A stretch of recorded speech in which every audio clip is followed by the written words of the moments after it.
Meu nome é Cairo Santos e eu sou o kicker e único brasileiro jogando na NFL. Cada chute, cada jarda conquistada, cada passo me levou para mais perto dos meus sonhos. Agora, a cada R$200 em compras com seu Visa cadastrado, você tem a chance de ficar mais perto do sonho de assistir ao Super Bowl 59. E usando o seu cartão de débito, você ainda concorre a prêmios diários de até R$1.000. Não importa o tamanho do seu sonho, dê o primeiro passo. Visa, apoiando seus passos aonde você quiser chegar. Aproveitando o break do seu podcast para perguntar, será que você sabe... Quem é ele, esse tal de rock and roll? Trident apresenta um feat de gerações com Rita Lee e Luísa Sonza. Eu procuro estar por dentro, doutor, dessa nova geração. Mas minha filha não me leva a sério, doutor. Ela fica cheia de mistério com esse tal de rock and roll. Quando terminar seu podcast, já aproveita para ouvir esse feat aqui no Spotify. Trident no Rock in Rio 40 anos. Masca e destrava seu rock and roll. Hold on to your butts. We are changing the course of history as we see it. That is what Wesley demands. Now this affects Iris. Iris, where are you? What you feel only matters to you. I do not entertain hypotheticals. The world as it is vexing enough. Iris, I have a tip for you. Don't take drugs. Or whatever movies with Wesley and Iris. What up and welcome to Or Whatever Movies. I'm your co-host, Iris. I'm here with my older brother. And let me see if I can do it. Wesley. That's terrible. Today we're talking a movie from 2024, if you didn't guess it. Beetlejuice Squared. I don't want to risk saying it more than once. Right? Although that would be pretty cool. What would be pretty cool? Pray tell. To summon Beetlejuice. Do you think he smells bad? He probably smells bad, right? Like he's got the mold and stuff. He's probably got like an earthy, fermented smell. According to Michael Keaton, the mold was his touch. Yep. Michael Keaton's got that twitchy thing down, which he brings to almost every character, and certainly to Beetlejuice. He had some pretty spot-on, like on-tone physical humor. I can think of a few moments where he would react, and he was pretty spry. Yeah. I mean, he's still, a very trim dude, and he does look noticeably aged to me in Beetlejuice. Note that the Maitlands aren't in this one, Gina Davis and Alec Baldwin, presumably because as ghosts they would have aged, whereas Beetlejuice is buried under the makeup. But it's there. They're not trying to do anything. I don't think they tightened him up or de-aged him or anything like that. They are conspicuously missing, considering they played such a big part in the original Beetlejuice. That being said, I don't think there would have been any room in this plot for another two storylines, or even just one storyline for the Maitlands. Yeah, there's a lot of plot and there's a lot of people in this movie. It's like the Avengers of Beetlejuice, and there are already completely erroneous characters, if you ask me oh so humbly. Erroneous characters, that's an interesting word. They each get their storyline. And it is so individualized, the storyline. I don't think Willem Dafoe knows that this is a comedy. I think that's just Willem Dafoe. And his character, you could strike that into, like Love Actually, when they play it on TV and they cut Bilbo's entire, mostly naked scenes to introduce his character. Yeah, they're porn stars with a heart of gold storyline. You can cut Willem Dafoe out of this movie, his entire storyline, and save yourself some runtime without compromising the story, I believe. No, come on. Dafoe, detective noir thing that they had going on was probably what brought the biggest smile to my face. What? So, yeah, I know. So Willem Dafoe is credited as Wolf Jackson. So Frank Hardballer was his fictional character. Right. But was he still playing, was Wolf Jackson his afterlife character? Because he was still playing a character, right? He was still, at least within his mind, living within his detective noir story. Dude, I don't know. He was like the actor that never let go of the role or whatever. But honestly, when we were in those scenes, I was just kind of biding my time and waiting to get back to Beetlejuice. I really enjoyed the Willem Dafoe storyline, even though, to your point, it gave us a reason to keep following and checking in on the Beetlejuice storyline, but trying to make sense of any of the storylines I get is just an exercise in futility, because, like the original Beetlejuice, which actually makes no sense to me, and like Jenna Ortega's character says, afterlife is so random, there is no making sense of Beetlejuice. I feel like Beetlejuice is Tim Burton's magnum opus, and it's not my favorite Tim Burton movie. It's so wild and out there, but I'm hard-pressed to think of something more definitively Tim Burton, and frankly, Winona Ryder, and frankly, more Michael Keaton and Danny Elfman than Beetlejuice. Wholly original story, and there's so much in this movie, but none of it is taking. The only movie that this movie apes is Beetlejuice. It feels like a thing wholly unto itself, and I'm not entirely sure if that's a good thing or a bad thing. I agree that Danny Elfman's score has reached such an iconic status that I associate it with Danny Elfman. I don't know that this is the pinnacle of Tim Burton for me, though. I mean, Pee-wee's Big Adventure was more influential. Pee-wee's Big Adventure was not his movie. It was the first movie the studio allowed him to make. And once he got some cachet, he can let his freak flag fly. And nobody has a freak flag like Tim Burton has a freak flag. And they let it fly on his second feature, which was wholly his own, an original creation. It's why I'm thinking this is quintessentially Tim Burton. This is what he wanted to make. Then he went the Pee-wee's Big Adventure route, which I love. And this was before Batman, which was another big studio picture with a pre-existing property. He didn't direct Nightmare Before Christmas, Edward Scissorhands, great. I Like Alice, all that stuff. He's made a lot of movies, but this one is the one I think where he is the least restrained. So unique. And the thing that I think has his stamp more than anything. And what are 5 things that make Beetlejuice uniquely Burtonian? We went to LACMA and saw the Tim Burton exhibit when it was in town a number of years ago, and it was great. It was fun and unique and so quirky, Beetlejuice is one of his earliest characters. It's the character that Jack Skellington was sort of based on, the same super ultra stick thin, chopsticky kind of body, and the black and white suit that Beetlejuice wears is the same as Jack Skellington's suit. So the black and white rough wardrobe.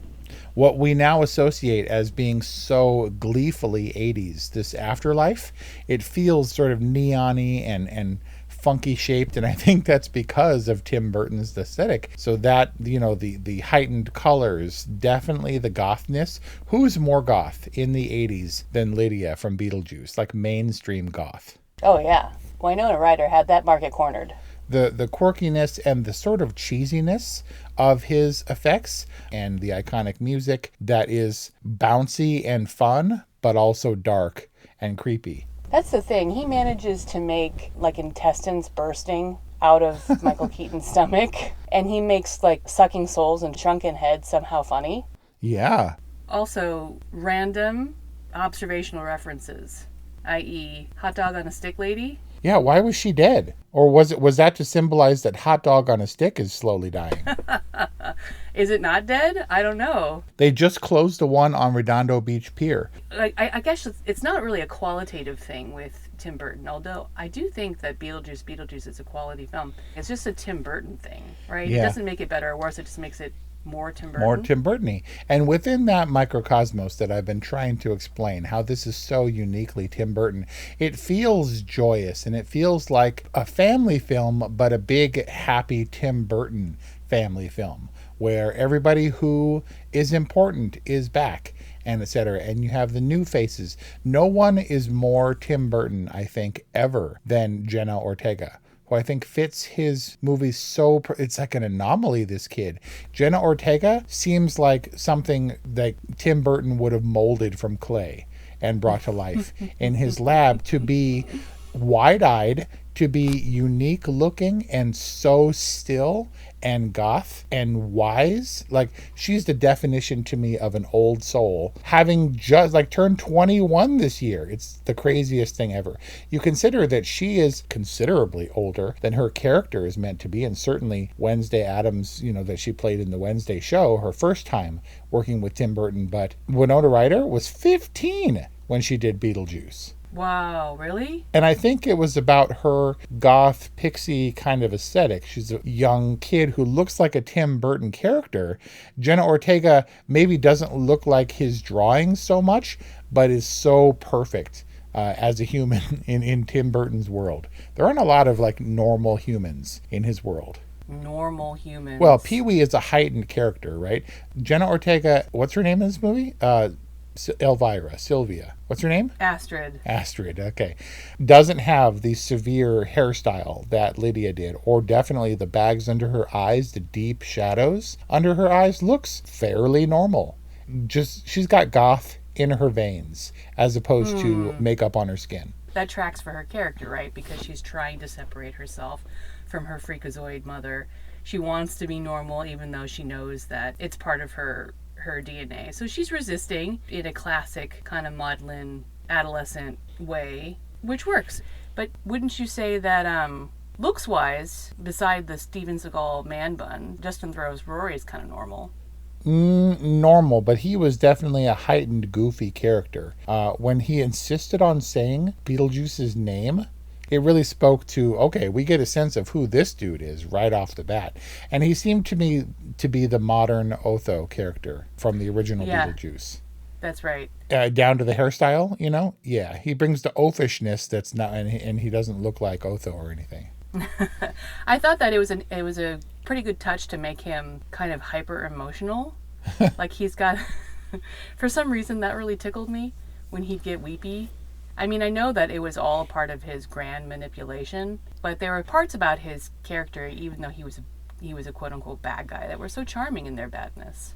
Yeah, that's the quirkiness of Tim Burton characters, where you love the badness, you love the fun of those characters.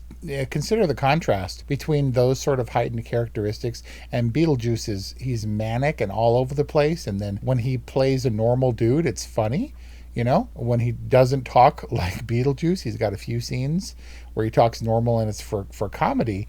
Compare that with Astrid and kind of previously Lydia's. I think that was more Winona Ryder's acting constraints.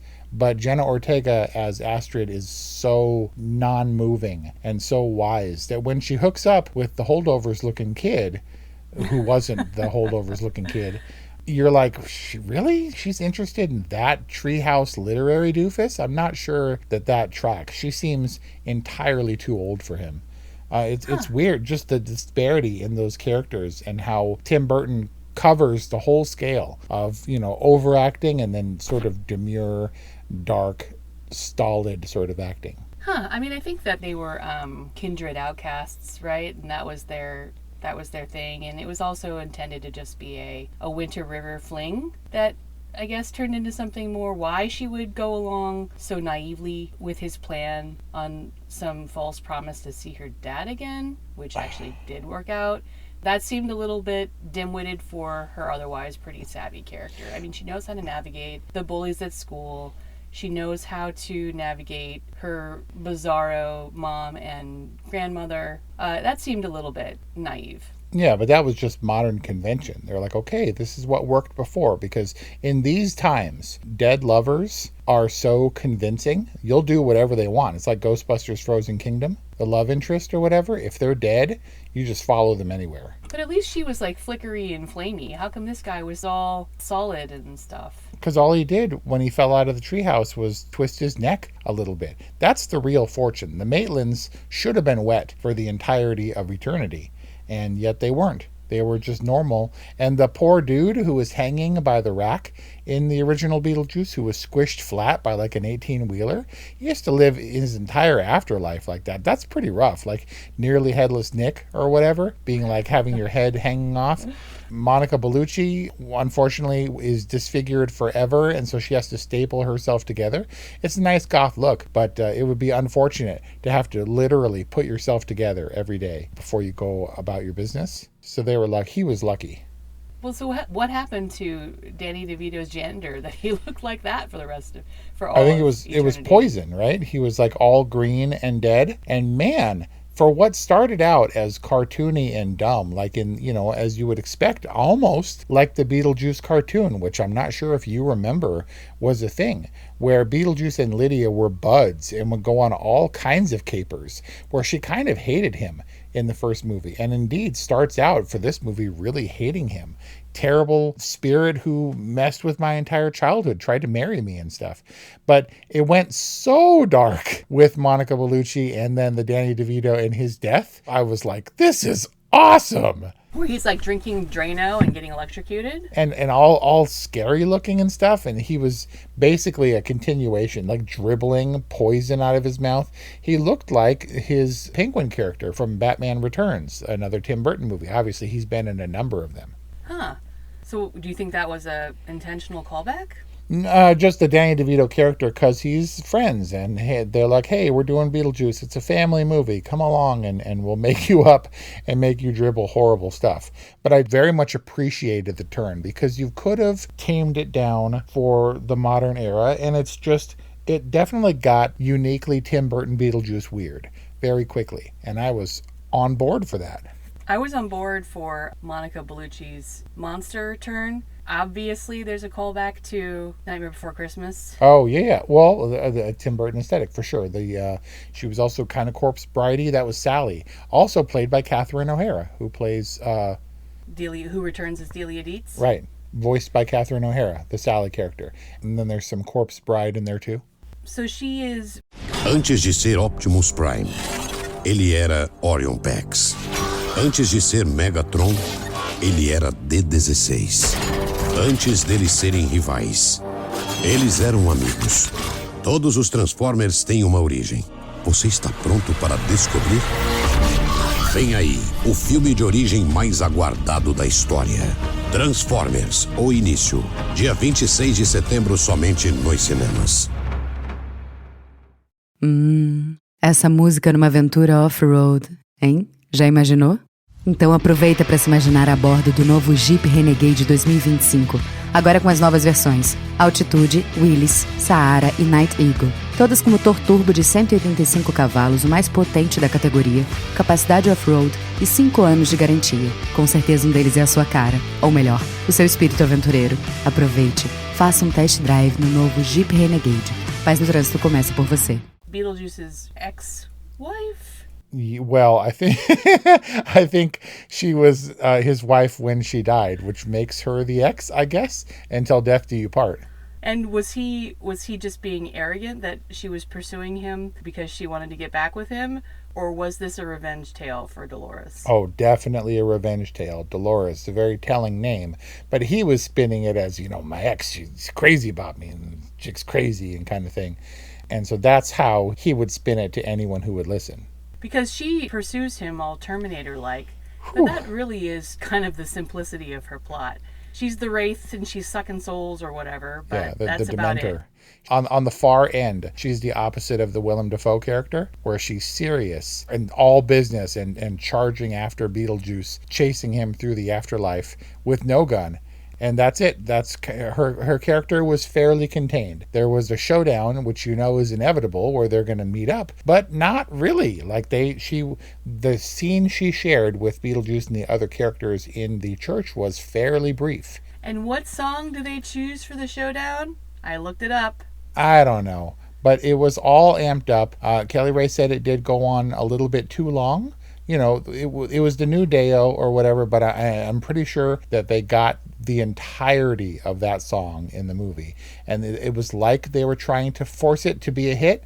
And it was well lip-synced. Like, it wasn't hammy. It was very clean. And these actors, particularly Catherine O'Hara, they're wonderful at doing this thing where it looks like you're forced to lip-sync, like you're compelled to lip-sync, and your eyes are wide and darting around, like, what's happening? At the same time, you're forced to enact the lyrics and dance around and stuff. It's really great physical acting that I'm sure is hard to do. For the record, MacArthur Park by Richard Harris. I agree, a wonderful callback in an original way that's perfectly incongruent with the scene, that moves the Beetlejuice aesthetic forward, and also is just kind of a fun, silly scene. You talked about Catherine O'Hara and her physical comedy, physical ability to communicate this tension between being forced to lip sync but also making it a great performance. I thought that the priest performance was so uncanny. He looked like one of those guys.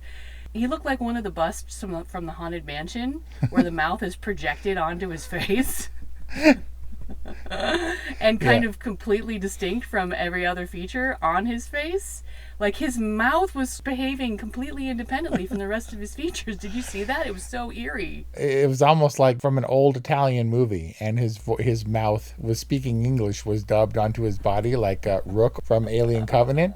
And therein lies some weirdness. So I want to talk about Tim Burton and his approach to this movie, because the priest was definitely weird. And if you recall, in the first Beetlejuice, it was just a dead character. We are gathered here, or whatever. And he was just big, hollow skull eyes and a mouth and really stiff shoulders. And it was nothing but a talking mouth. This priest was the same. We had the weird extended Italian narration, and the sort of voiceover thing. And this priest dude seemed like an Italian guy whose mouth was like dubbed or whatever. He was so severe looking that it made it, in a way, a Tim Burton character.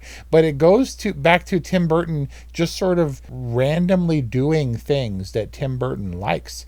They're like, what was with the Italian stuff? And he's like, I love Italian horror movies. And so he was like, so we're going to put that in. It's bizarre to me. Everyone says that Tim Burton doesn't adhere super closely to a script. He doesn't have stuff storyboarded. He doesn't have his shots prepped. And sometimes they wing it on a daily basis. Tim doesn't know what he's going to shoot today, but he's going to shoot it. He's going to get it done in a Tim Burton way. How is that possible? You can't fake stuff, because he's like, I really liked Soul Train when I was a kid. So today I think we're going to do a Soul Train bit. No, that's dozens of costumes. That's a literal Soul Train on set. So maybe they're playing up this spontaneity of Tim Burton, but the incongruity of that priest of Soul Train is so bizarre to me. You would think he would be a Coen Brothers down to the syllable, the inflection, closely adhering to the script kind of thing. Apparently he's just a very casual, sort of non-communicative, very quiet, winging it dude on set. And that song played too long, I think, because he liked it. And the Soul Train gag, I think they used that 4 times or something, and very long, I think, because Tim Burton likes Soul Train, period. So for a filmmaker like that, you need actors who are gonna roll with it. Michael Keaton talked about how there was no doing Beetlejuice wrong the first time around, because you're literally creating a character from thin air. Yeah. And you can do whatever you want, and you're in Tim Burton's world. And I guess he has some parameters within, he builds the border of the sandbox, but then you both get to play in it. Now, what happens when 30 years later, when you've got all this fan pressure and kind of cachet, all these built up expectations, how do you still approach it in a loose manner, like you were saying? Yeah, it was very secretive. No one committed to it. For Winona Ryder was offered the part. He gave her a script, and she didn't tell anybody. She didn't tell her representatives. Yeah, the burden of expectation for a Tim Burton movie is serious, because how many sequels has that dude done? I think it's only one other sequel. And otherwise, they're wholly original, well, at least contained projects for him. And that's why it took so long to come about. It had to be perfect. It had to be exactly the way he wanted it. He had to have the power and control to execute it the way he wanted it without other people stumbling in.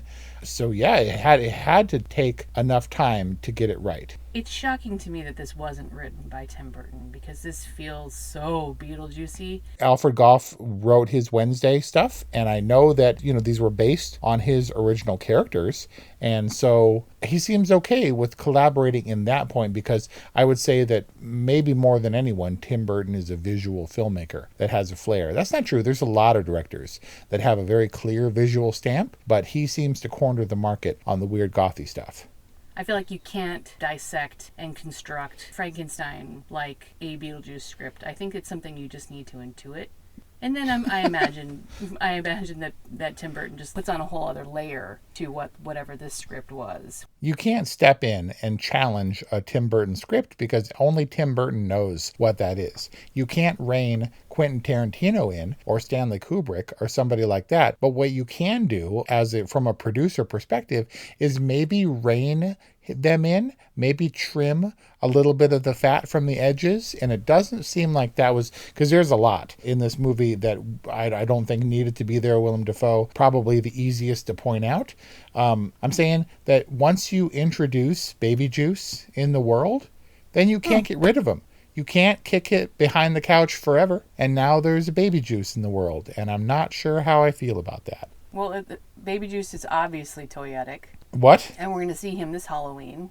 Ugh. That's a toy term. That's a toy industry term. Oh, toyetic. Okay, got it. You know, he's just a symbol of the rebirth of Beetlejuice and a harbinger of Beetlejuice, Beetlejuice, Beetlejuice. Yeah, but do you know that the original Beetlejuice had a sequel? I think it was written, and it was, I'm not kidding, Beetlejuice Goes Hawaii. Or something like that. Oh, no. Yeah. And it was the standard for the time, late 80s kind of sequel where you're like, well, you can't possibly replicate Beetlejuice, so let's make it funny. It's Crocodile Dundee Goes to Hollywood kind of thing. All this fish out of water stuff, like the movie is based around a gimmick, and that never happened, thankfully. And so when I thought about what a Beetlejuice sequel would look like, I could not imagine.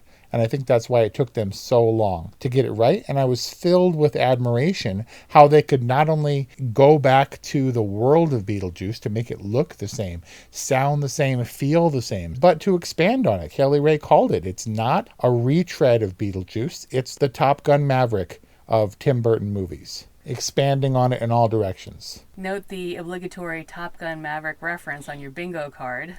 Talk to me, Juice. Talk to me, Juice. I like when he referred to himself as the Juice. The juice is loose. So we talked about the multiple plot lines. We talked about Michael Keaton's return, Winona Ryder. I want to talk about Jeffrey Jones, a.k.a. Charles Dietz. Jeffrey Jones and Charles Dietz are all over this movie. Kind of. And yet he's right in a George McFly kind of way. He is not in this movie. But he's kind of in this movie.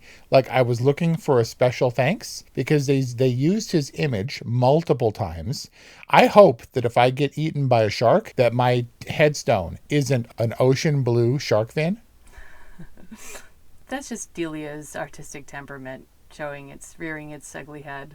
So Jeffrey Jones, iconic actor from Beetlejuice and Ferris Bueller and Amadeus back in the 80s, who is not in this movie for very good reasons and yet is so in this movie. He was like Onward Dad, where they got around using his likeness by just having him be a lower body and part of a torso spurting at every turn from his shark attack in the afterlife. Talk about rough. Like, I wondered how the Maitlands could see when they elongated their faces and Barbara put her eyeballs on her tongue. I was like, can you still see like that? And how does Charles Dietz navigate the afterlife? But it was so crazy to me how he was such a central part of the story and yet not a part of this movie. Is the appropriate reason that he's not in this movie because he was charged with pedophilia? Yeah, well, he solicited images from a young boy. He seems like the horrible person that they didn't invite back, and yet he is sort of the catalyst for this movie to occur. The death brought them all together and brought them back to the small town, and, you know, she wants to find her dad or whatever. I don't know how Delia didn't get to see Charles in the afterlife. Like, they all crossed over, and I was like, we're moving toward a thing that can't possibly happen, so how are we going to handle this? Yeah, the shark attack joke works, and it's the joke that keeps on giving, just like Delia's sculptures. It was as astounding a feat as bringing Beetlejuice back in a way that's entertaining. I feel like the original Beetlejuice is way more random somehow than this one, even though Beetlejuice is very random. But I tracked it, and even when I didn't track it, I found myself just pleasantly, consistently amused. Like, I just had fun watching Beetlejuice. Yeah, we barely talked about the mechanics of the plot. You know, the treehouse literary nerd ghost who murders his parents, because it really is, like I said about other movies, a vibe, and a uniquely Tim Burton vibe at that. Yeah, and even the parts where you felt like things went on a little too long, the MacArthur Park song in the church, for example, felt like moments to just kind of luxuriate in this world. It didn't feel overwrought. It didn't feel overdone in its camp and its dramaticness. It's pretty lean in an hour and 45 minutes, and the box office seems to agree. I also don't think it hurts that we've had the gnarliest late summer heat wave ever. Ugh. And that's driving people to the theaters. Yeah, I have to admit, part of my excitement was Beetlejuice really kicked off for me the Halloween season. As far as new movies are concerned, this feels like a Halloween movie that will lend to a resurgence of Beetlejuice costumes and goth costumes. I'm also okay with Tim Burton's commentary on YouTube influencers and how they all get sucked into their phones at the church. Even the Netflix execs, and the fact that they get disfigured and that's the photo that's immortalized before they get sucked into the afterlife. Pretty awesome. And that's our discussion on Beetlejuice. Your official rating is? I had fun. Solid, all right. I'll join you for a good what did you think? 818-835-0473 or whatevermovies@gmail.com is how you get in touch with us, because you've seen this movie. Because you like Halloween movies, which is why you're going to orwhatevermovies.com to check out 4 years of Halloween programming and 400 movie discussions. Thank you for listening, and we'll see you next time. No, man, that's terrible. You do it. Try it. We'll see you next time. See, that's what I'm talking about. Ever thought about starting your own podcast? Do you have a business or a message you want to share with the world? Well, now it's easier than ever with Electricast. Hi, I'm Mark Netter. And I'm Peter Rafelson. We're the founders of Electricast Media. Whether you want to start a new podcast or already have one, join Electricast to grow your audience, monetize your content, and build your community. With our simple sign-up, you get free promotion, world-class analytics, premium ads, and personal support. Go to electricast.com and join our community today. Electricast. Transform your influence. Electricast. Hi, everyone. I'm Geraldine Glass, a leader in the field of music as medicine, and I'm excited to share with you my newest release of healing sound, Pentatonic Visions, with Chris Scholler and Electricast Records. Immerse yourself in ethereal realms where the harmonies of nature, tribal rhythms, and soundscapes blend with the crystal singing bowls. It's out now, streaming on all platforms. Electricast.